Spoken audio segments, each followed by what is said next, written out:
야생동물 이그조틱 애니멀 5주차 토끼에 대한 두 번째 시간입니다.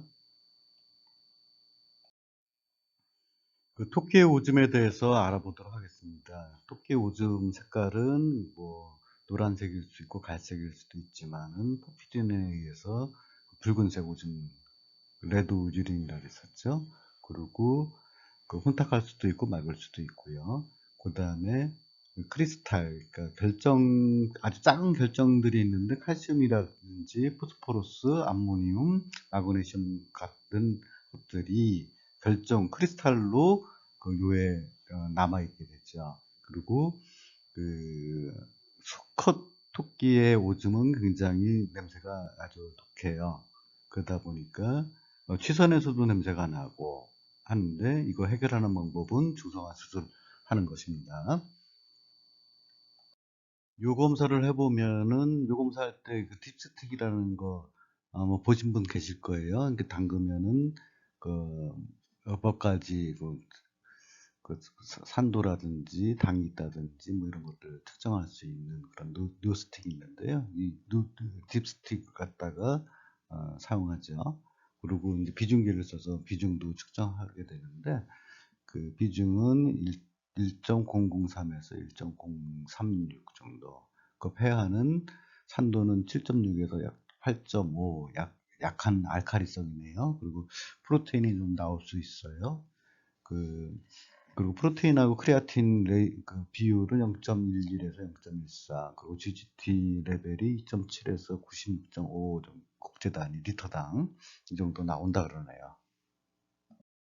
토끼의 오줌에는 붉은색 레드 유린이고 크리스탈이 있다. 칼슘이라든지 포스포러스, 마그네슘, 암모니움 같은 그 미량 강물질들이 아주 작은 알갱이 크리스탈로 녹아 있죠. 그래서 혼탁한데 이 요를 갖다가 이렇게 세워 놓으면은 바닥에 이렇게 크리스탈들이 깔아앉아 가지고 이렇게 분리되는 걸 볼 수 있고요. 수건에다 오줌 싼 거 보면은 가운데 크리스탈이 묻혀져 있는 걸 볼 수 있어요. 토끼 오줌의 특징입니다. 토끼 오줌 모아본 건데 사진인데요. 굉장히 색깔이 굉장히 다양하죠. 예, 토끼 오줌 특징입니다.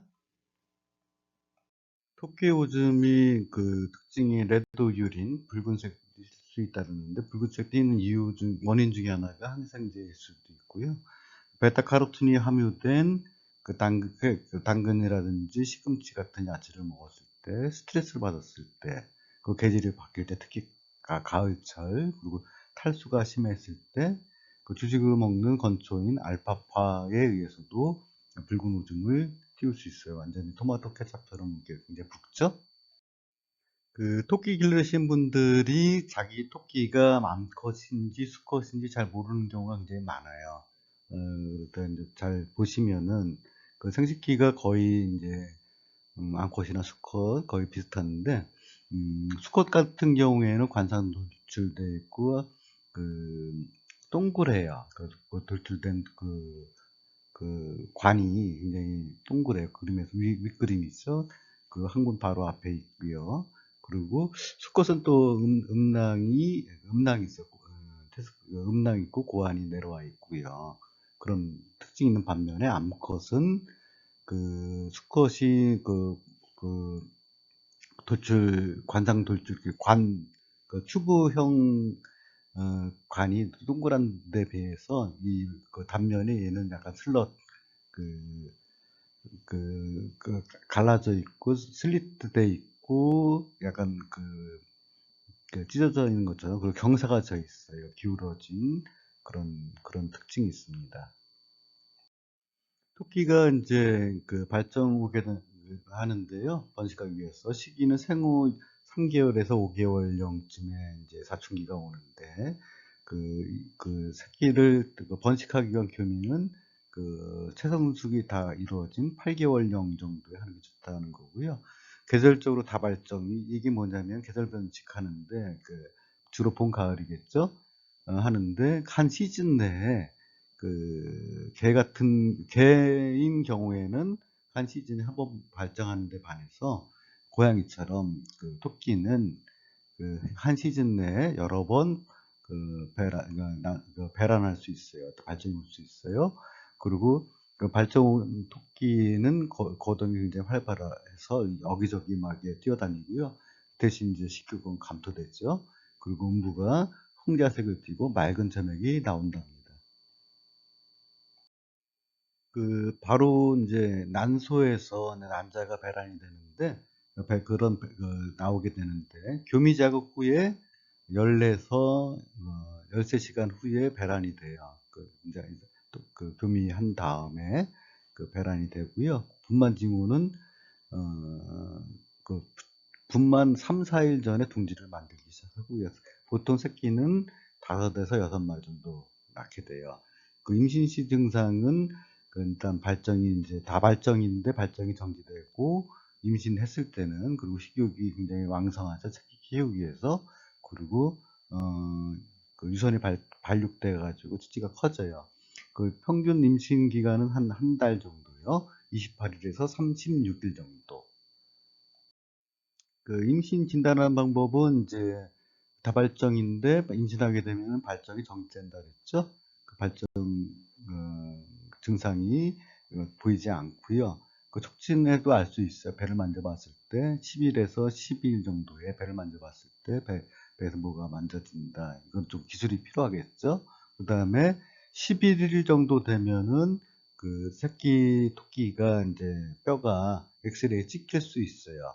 초음파는 좀 더 일찍 새끼가 들어있는지 알 수 있죠. 한 7일 정도에. 임신 말기에는 배가 불러오고 몸은 굉장히 늘어날 것이며 또 찌찌 유선이 굉장히 발달하게 됩니다. 밑에 표는 초음파상으로 이렇게 7일 때는 한 1cm 정도, 그리고 이제 실제적으로 재봤을 때 0.9cm 정도 된다 그래요. 뭐 이거 표시한 거고, 날짜별로 초음파로 측정한 뱃속에 있는 애기 토끼의 길이를 나타냅니다. 20일 됐을 때 겨우 3cm가 안 되죠. 11일 정도 되면은 새끼 엑스레이 찍힌다 그랬는데요. 이 사진은 조금 임신 말기가 거의 20일 지난 다음에 충분히 고라된 다음에 엑스레이 찍은 사진이에요. 그래서 마치 뼈 조각을 흩어져 놓은 것 같은 그런 적인데요. 하여튼 머리 부분도 굉장히 얇은 뼈인데도 잘 나온 거 봐서는 거의 임신 말기에 찍은 사진인 것 같습니다. 자, 몇 마리 같으세요? 자, 토끼가 새끼를 낳습니다. 분만 징후는 분만하기 3, 4일 전에 새끼 산시를 만드는데 그 자기 배 가슴털을 뽑아서 둥지 재료로 쓴다 그래요. 깔집이나 솜, 털, 건초 등 갖다가 부드럽게 새끼를 낳을 수 있게끔 산실 만들죠. 산실은 어둡고 조용한 곳에 만들고요. 사람이 출입이 드문 곳에 만드는 게 좋죠. 절대로 사람이 만지면은 어미가 새끼를 갖다가 물어 죽여요. 이제 조심해야죠. 새끼를 낳았어요. 털도 안 난, 자기 털 뽑아서 이렇게 부드럽게 해준 거 보이시죠? 4마리 낳네요. 털도 안 난 빨간 애기 토끼예요. 보통 밤에 새끼 나는데, 이른 아침이라든지 밤늦게 늦은 시간에 나요. 이렇게 깔집하고, 이렇게 자기 털하고 해서 새끼들 낳는데, 보통 한 마리 낳는데 2, 3분 걸리고요. 7분에서 한 30분 정도 산통에 5마리, 6마리 난다 그래요. 어떤 경우에는 굉장히 오랫동안 몇 시간 걸려서 새끼 낳는 경우도 있고요. 자, 젖먹이 토끼, 어미가 새끼를 젖먹이는 거는 이렇게 일회 정도, 3, 4분간 젖을 먹인다 그래요. 젖먹이기 굉장히 쉽겠죠? 눈 뜨는 시기는 생후 2주 정도면 뜨고요. 보통 개, 고양이들도 생후 2주 후에 눈을 떠요. 자기 변 먹는, 애기 토끼도 자기 변을 먹는데 2주령에부터 시작한다 그래요. 보통 이유는 한 달 반에서 한 50일 사이. 그리고 모유도 중요한데 어미가 스토마크 오일 갖다가 일종의 지방산인데 항균작용하는 이런 스토마크 오일 갖다가 새끼들한테 먹인다 그래요. 어미를 잃은 고아 토끼의 인공 포유 방법입니다. 고양이 분유 주면 좋고요. 분유하고 물을 1대1 비율로 섞어서 먹이는데 아침 저녁으로 2회 정도 먹이면 되고요. 투여량과 나이에 따라서 투여량은 옆에 표로 정리해 놨고요. 한 번에 다 먹지 못한다 했을 때는 오치를 조금씩 자주 먹이는 게 좋습니다. 어미 토끼의 경우에 하루에 30회 정도 먹는다 그래요. 조금씩 자주 먹는 거죠. 그리고 또 2주 이후에는 식변을 자기가 먹기 때문에 식변에 분유를 갖다가 섞어서 먹여도 되는데 이때 사용되는 도구는 젖병, 주사기, 약병 등을 사용해서 인공 포유를 하게 됩니다. 자, 건강한 토끼와 건강하지 않은 토끼, 어떤 토끼가 건강하지 않은 토끼일까요? 눈이 흐리고 눈곱이 있다. 소리에 무반응하고 냄새나고 귀를 많이 긁는다. 코에서는 콧물이 나고 농이 나고 재채기를 한다. 치아는 이제 교합이라 그러죠. 이빨과 치아와 아래 치아가 이렇게 잘 맞아야 되는데 이게 잘 맞지 않는 것도 부정교합이라 그래요. 그 다음에 역교합. 털은 광택이 없고 털이 많이 빠진다. 피부에는 비듬이 있고 진물이 난다든지 농이 난다든지 엉덩이 취선이 있다 그랬죠.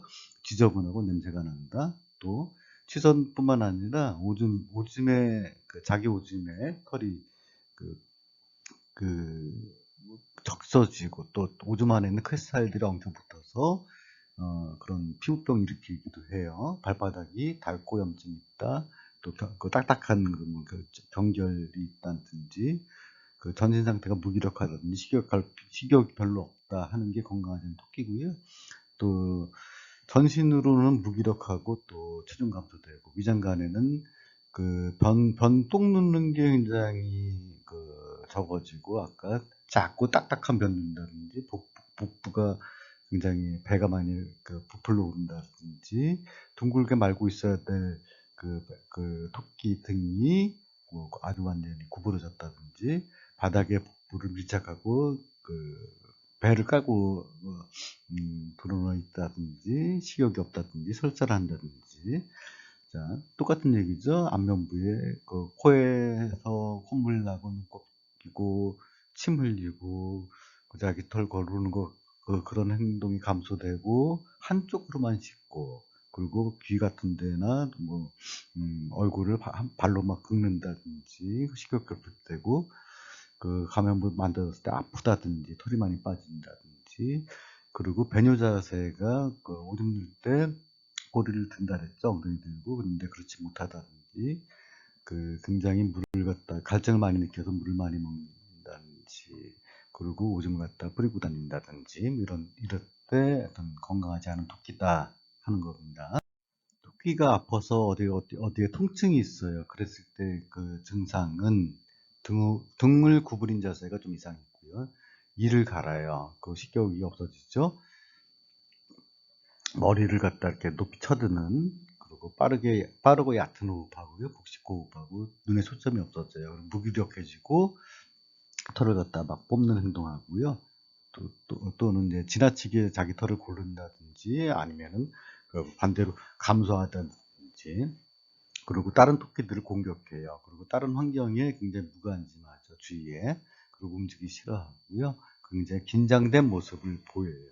이랬을 때 토끼가 어딘가 통증이 있구나 하고 알아야 돼요. 토끼 굉장히 겁쟁인 거 아시죠? 근데 토끼의 어떤 겁쟁이다 보니까 스트레스를 갖다가 굉장히 쉽게 받는데 자, 어떤 요인들이 있을까? 스트레스 주는 요인들을 한번 살펴보겠습니다. 여러 마리 기르는데 아주 힘이 센 동료가 있어요. 주인도 마찬가지겠죠. 짖고주는 애가 있다든지 그런데 불구하고 또 어디로 숨을 수가 없는 환경에 처해 있어요. 그럼 스트레스 많이 받겠죠. 자연 행동을 나타내지 못해요. 때, 좁은 울타리에 갇혀 있다든지 뭐 그러겠죠. 그리고 환경이 낯선 환경에 갔을 때 이동한다든지 차를 타고 이동한다든지 했을 때, 개나 고양이가 접근했을 때, 상냥하지 않은 사람도 마찬가지죠. 그리고 너무 좁은 곳에서 여러 마리 기를 때, 어딘가에 통증이 있을 때, 뼈가 부러졌다든지 하여튼 통증이 있을 때, 앞에 통증이 있을 때, 뭐, 원인 봤죠. 그리고 질병이 있을 때. 그리고 이제 무엇보다도 주인이, 보호자가 어떻게 잘 돌봐야 되는데 그런 기술들이 부족해요. 먹이를 갖다 부적절하게 준다든지, 물을 갖다가 항상 깨끗한 물을 먹을 수 있게 해줘야 되는데 그렇지 못하든지, 그리고 너무 춥거나 너무 더울 때, 그리고 너무 거칠게 토끼를 취급했을 때, 특히 귀를 잡아당기는 그런 경우겠죠. 이럴 때 토끼들은 굉장히 스트레스를 받아요. 앞서 살펴본 바와 같이 여러 가지 경우 요인으로 인해서 토끼가 스트레스를 받으면은 교감신경계가 자극이 돼요. 그래서 우리 위협에 빠지면 어떻게 되죠? 장운동 소화 잘 안 되고 빨리 튀어서 도망갈 준비하잖아요. 교감신경이 하는 일인데, 교감신경은 위장관 운동을 억제하고 카테콜라민이라는 호르몬 분비해요. 카테콜라민 효과에 대해서 좀 더 자세히 알아보도록 하고요. 신장, 콩팥으로 가는 혈류량이 감소되고 위산이 증가돼요. 스트레스 받으면 우리 사람의 경우에는 스트레스 받으면 위궤양이라든지 위염 많이 생기죠. 그리고 면역이 억압되고요. 탄수화물 대사에 영향을 줘서 혈당이 상승해요. 혈당이 상승해야지 빨리 뛰어서 도망갈 수 있죠. 혈액상의 변화가, 특히 백혈구의 변화가 스트레스 상이라 해서 변화가 일어나고요. 스트레스 받는데 식욕 있겠어요? 식욕 없죠. 스트레스로 인해서 카테콜라민이 방출됐을 때 심혈관계, 비뇨기계, 위장관 운동에 영향에 대해서 알아보겠습니다. 심혈관계에는 심박수가 굉장히 증가하게 되고, 심박수만 증가되는 게 아니라 심장의 수축력이 증가해요. 그리고 말초혈관이 수축된 데 반해서 중심혈관이 굉장히 확장돼요. 그러면 쇼크 상태에 빠질 수 있죠. 예를 들어서 좁은 공간에 여러 마리를 길렀을 때 심근경색이 와서 사망에 이르기까지 스트레스로 인해서. 비뇨기 같은 경우에는 콩팥으로 가는 혈액량이 감소하게 되면 콩팥이 하는 일이 혈액 중에 있는 불순물을 갖다 걸르는 건데, 그걸 못 걸러내다 보니까 경련하면서 죽을 수 있어요. 그 다음에 위장관 운동을 갖다가 억제한다 그랬죠. 장운동이 감소되면은 특히 장내 미생물, 특히 맹장의 미생물의 변화가 초래해서 뇌독소를 갖다 분비하는 세균들이 자라나서 그런 독소로 인해서 맹장변이 점액이 없어진다든지 장운동 정체된다든지 뭐 이런 효과를 있어서 설사를 한다든지, 이런 경우에도 장운동이 억제됨으로써 토끼가 죽을 수도 있어요. 뇌독소에 의해서. 자, 토끼 스트레스 쉽게 받는 동물이라 그랬죠? 거기는 대체 여러분 다 짐작하셨을 거예요. 환경이 토끼한테 쾌적해야 된다. 그리고 먹는 것도 적절한, 토끼가 좋아하는, 아까 전 시간에 말씀드렸죠. 건초가 80%, 과일과 채소가, 야채가 12%, 그리고 펠렛이 8%, 6%였네요. 그리고 트리트가 2% 정도 먹이는.